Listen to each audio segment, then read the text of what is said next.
नमस्कार। कहानी के बहाने के सीरीज में आपका स्वागत है।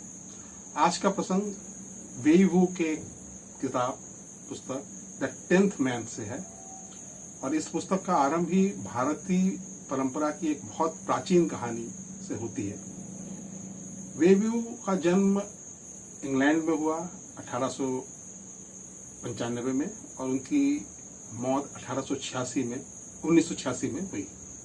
लगभग 90-91 वर्ष तक वो काम करते रहे। उनका एक बहुत बड़ा समय कैम्ब्रिज विश्वविद्यालय में गुजरा, जहां उन्होंने कैम्ब्रिज फेस्टिवल थिएटर का स्थापना की और उन्होंने एक डांस ड्रामा से 100 से ज्यादा प्ले किए जो उसको पूरे दुनिया में देखा गया। बाद में वो ताओइज्म में चले गए। उनका मूल नाम था जेम्स स्टेनलेस ग्रे और जब ताओइज्म में वो काम करने लगे और कई किताबें लिखी, द 10th मैन भी उसी की एक श्रृंखला की किताब है। इसके अलावा ओपन सीक्रेट और बहुत सारी किताबें उन्होंने लिखी है और ताओइज्म और कन्फ्यूजम में उन्होंने बहुत सारी किताबें भी लिखी है और एक नया और बहुत सरल भाषा में इस चीज को समझाने की कोशिश की है, बहुत रिसर्च वर्क किया है।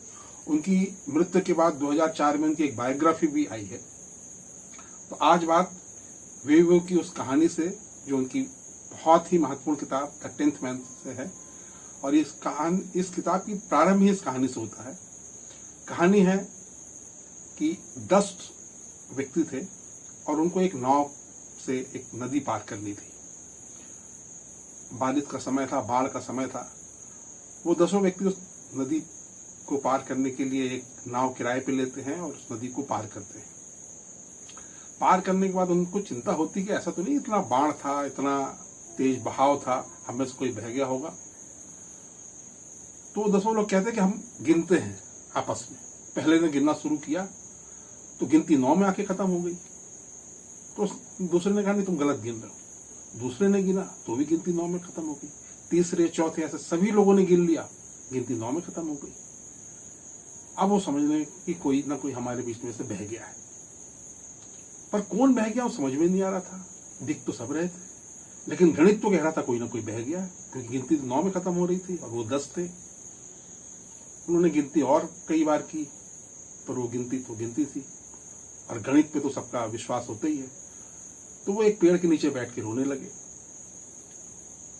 कि साहब हमारे में से कोई बह गया। उसी समय वहां से एक फकीर निकला। फकीर ने उनको रोते हुए देखा और पूछा कि क्या बात है भाई, तुम क्यों रो रहे हो। तो उन्होंने अपना किस्सा बताया कि साहब हम 10 लोग चले थे, 9 यहाँ पहुंचे हैं, एक हमारा कोई साथी बह गया। फकीर ने उनसे कहा कि अच्छा। फकीर ने जब एक नजर डाला तो देखा कि 10 के 10 है। तो फकीर ने कहा चलो एक बार और गिनती कर लेते हैं। तो आप लोगों ने इतनी बार गिनती की। उन्होंने कहा क्या फायदा, हमने तो बहुत बार गिनती कर ली और हम सबको गणित आती है, हम सब पढ़े लिखे लोग हैं। उन्होंने कहा चलो एक बार फकीर की भी सुन लो, लेकिन मेरी गिनती मेरे हिसाब से होगी। तो उन्होंने कहा ठीक है। तो उसने कहा कि जब मैं बोलूं 1 तो पहला व्यक्ति अपने गाल पे चांटा मारेगा, 2 तो दूसरा व्यक्ति अपने गाल पे चांटा मारेगा, 3 तो तीसरा व्यक्ति अपने गाल पे चांटा मारेगा। उन्होंने कहा ठीक है। फकीर ने गिनती शुरू की, लोगों ने चांटा मारना शुरू किया। गिनती 1 से शुरू हुई और 10 में जाके खत्म हुई। उन्होंने कहा एक बार और। उन्होंने कहा आप कहा उल्टा चलो। उसने कहा 10 9 8 7 6 5 4 3 2 1। फिर उन्होंने चांटा मारा, गिनती बिल्कुल सही थी। वो प्रसन्न हो गए, खुशी के आंसू आ गए कि हमारा एक खोया हुआ साथी मिल गया। उन्होंने फकीर से पूछा कि हम लोगों ने इतनी बार गिनती की और हमारी गिनती में गिनती 9 में खत्म हो जाती थी और आपकी गिनती 10 तक गई, क्या है। तो फकीर ने जो संदेश दिया इस कहानी में आज वही संदेश है।